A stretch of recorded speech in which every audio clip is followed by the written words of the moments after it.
Welcome back to the Runpreneur vlog, and today we're going to be talking about less is more when it comes to data.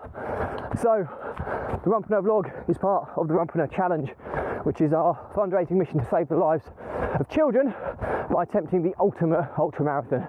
So to find out more about the challenge and how to support it, please check out the links in the comments below. And without further ado, let's get started.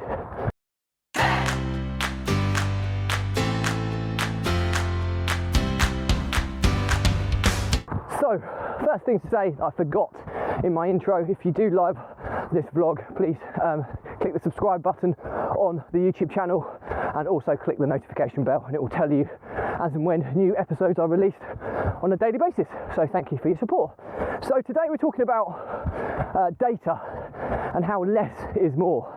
Now, this vlog is Runpreneur, so I'm an entrepreneur. I have several businesses that I run, and the run element is the fundraising, running, philanthropic side of what I do in terms of fundraising for children's charities. So I do talk a little bit about entrepreneurship and business in general. And I've always said, in my experience, the three most important facets involved in running and scaling a business are there's three things: systems and processes, people, and data.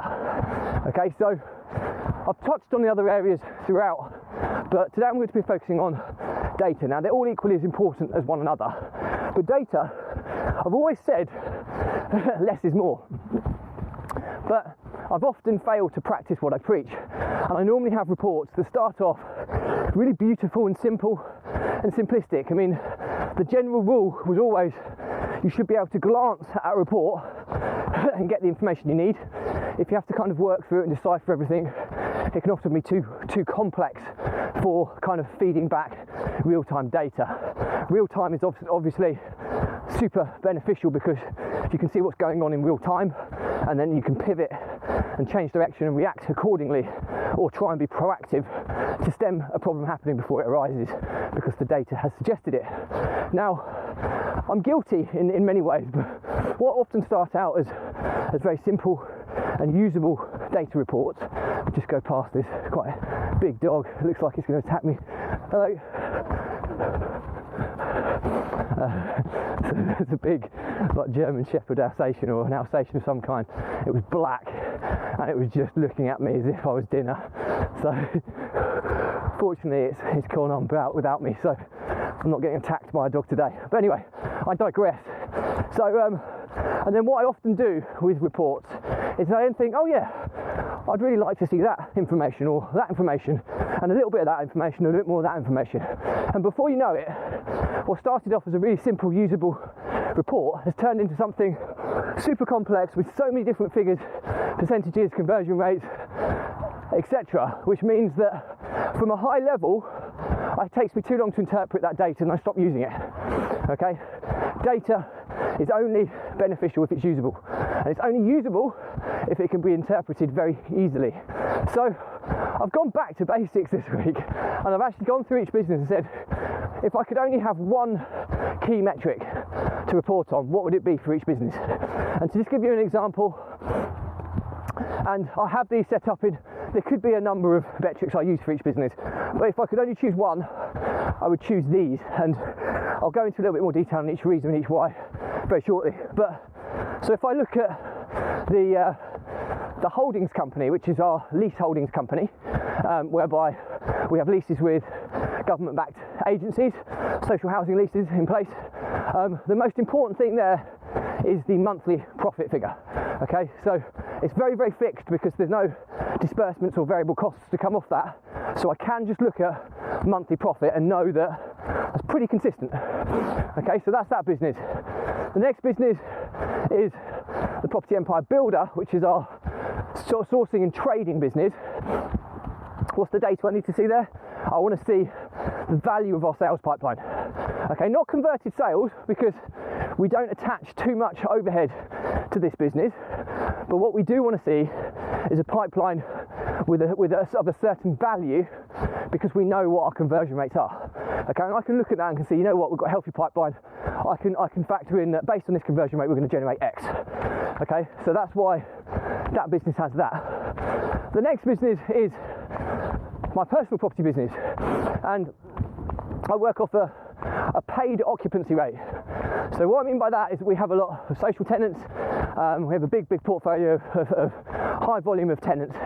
Some are blue collar, some are social, some are professionals, and a real wide mix. And the way we manage that business is a lot of businesses look at occupancy rate, but because we probably have a slightly higher arrears figure than most based on our tenant demographic, we operate on paid occupancy rate.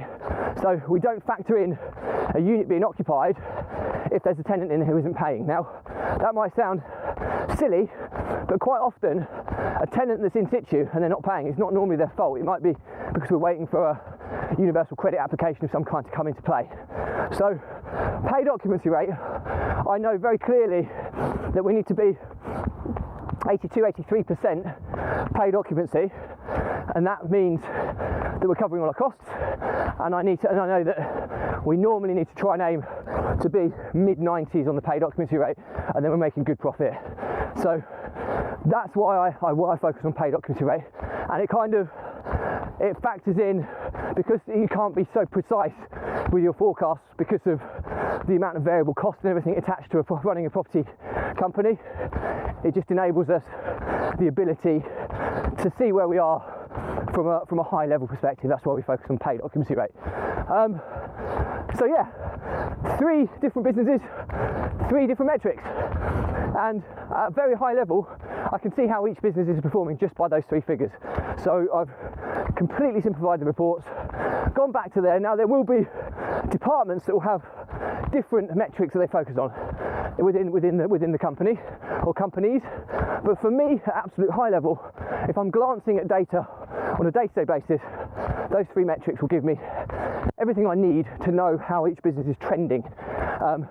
At departmental level, I might want to crunch more detailed figures and analysis to drive efficiencies, but I leave that to my kind of management team to address. So I hope that's useful anyway. Any questions, drop me a comment. Please remember that the Runpreneur vlog is part of the Runpreneur challenge, which is our fundraising mission to save the lives of children by attempting the ultimate ultramarathon. To find out more about the challenge and how to support it, please check the links in the comments below.